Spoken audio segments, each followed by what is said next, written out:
ایک ہے تمہارے ساتھ ذاتی معاملہ کیا ہے، ایک کے ساتھ ایک اس کے عمومی معاملات کیا ہے، لوگوں کو کیا بات کہتا ہے، اس کا خیال کرنا، فتنہ فساد نہ بجانا، کوشش کرنا فتنہ فساد نہ ہو، لڑائی نہ ہو، بلا وجہ ٹکر نہ ہو، مسلمانوں کے ملک میں امن برباد نہ کرنا، یہ بہت زیادہ ذاتی جو آپ کے اوپر ہونے والی مشکلات ہے برداشت کرنا، اور دین کے نفع کا خیال کرنا۔ میں یہ بات کئی بار سمجھانے کے لیے کہتا ہوں، دیکھو میرے ساتھ یہاں پہ اتنے معاملات خطرناک پیش ہوئے ہیں، میں نے ہر معاملے کو برداشت کیا ہے، لیکن ٹکر نہیں لی، چونکہ اس سے دین کا نقصان تھا، اور نہ ٹکرانے میں دین کا فائدہ تھا۔ اب اس کا نتیجہ یہ ہے کہ الحمدللہ یہ کام ایک گاؤں سے نکلا تھا اور پورے عالم کے اندر پھیل گیا۔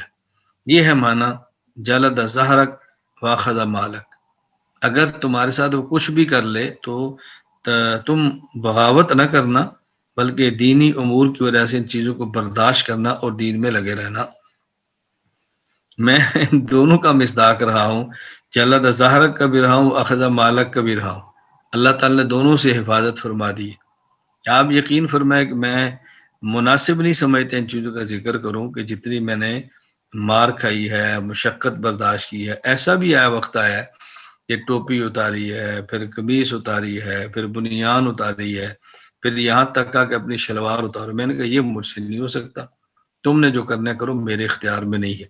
تو پھر نیچے سے پنڈلی تک اوپر لایا گیا، پھر وہاں اس انداز میں کہ یعنی میرے لیے بیان کرنا بھی مشکل ہوتا ہے۔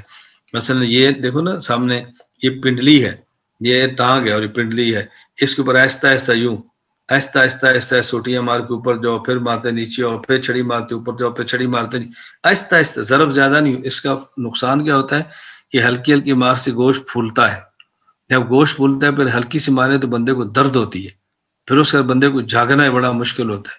اب دیکھو یہ تشدد ہے، یہ بندہ سوچ نہیں سکتا۔ یہ پشت ہے، پشت کے بل بٹھا دو، پھر بندہ پیٹھ کے اوپر بیٹھے اور یوں پاؤں اوپر کرے، اور پاؤں کے اوپر نا یوں ہاتھوں کے ساتھ یوں کرے، جس سے نا وہ کیا کہتے ہیں، ہم پنجابی میں جلون کہتے ہیں، ایک عجیب سی کیفیت بندے کے اندر پیدا ہو جاتی ہے۔ یہ ایک مستقل تشدد کی صورت ہے، بندے کو سمجھ نہیں آتی۔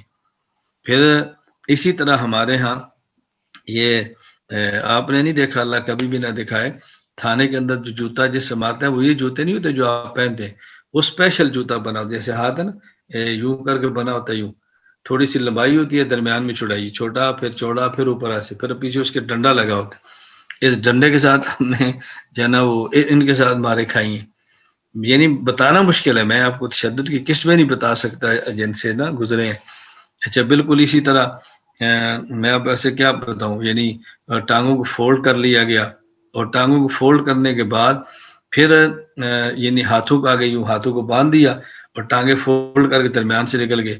اب کونیاں نیچے ہے، گھٹنا اوپر ہے، کونیاں نیچے، یہاں سے ڈنڈا داخل، دوسرا ڈنڈا داخل کر لے، اوپر ٹانگیں نیچے کونیاں، درمیان سے ڈنڈا، پھر وہ ڈنڈا یوں کرسی کے اوپر آ تو پھر آدمی سے الٹا لٹکتا ہے، ٹانگیں اوپر ہے، منہ نیچے ہے، پھر وہاں انگوٹھے اور پاؤں پہ مارنا اور برداشت کرنا۔ یہ باتیں کہنی بہت آسان ہے، یہ باتیں بندہ سن تو سکتا ہے، گزر نہیں سکتا۔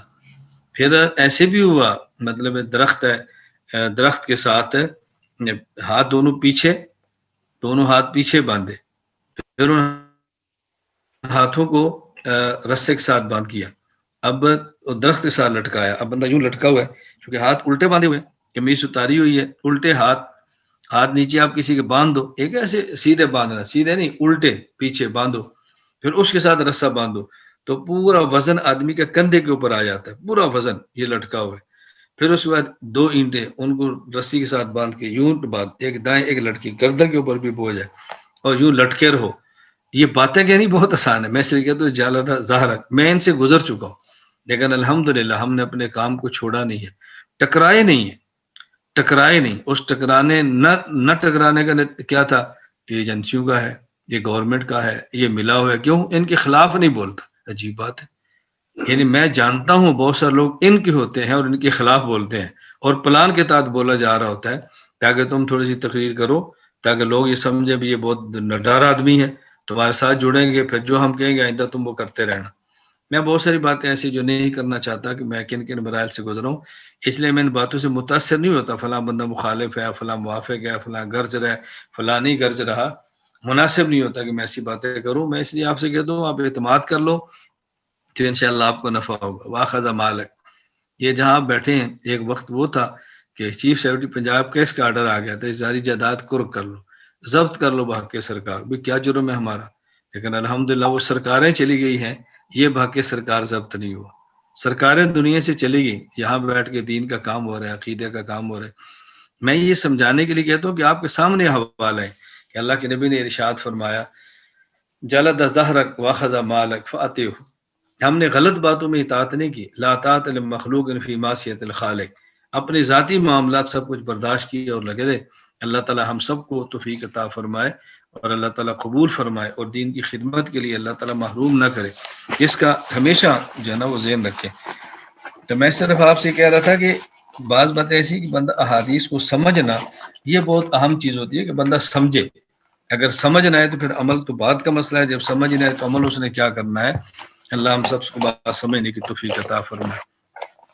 کیونکہ عام بندہ سمجھ نہیں سکتا بھی اس کا مطلب کیا ہے کہ جب وہ ظالم بھی ہے، کوڑے بھی مار رہا ہے اور مال بھی لے رہا ہے اور اس کے باوجود اللہ کے نبی فرما رہے اس کی اطاعت کرو، تو کیا معنی ہے اس کا، کیسے اطاعت کرو؟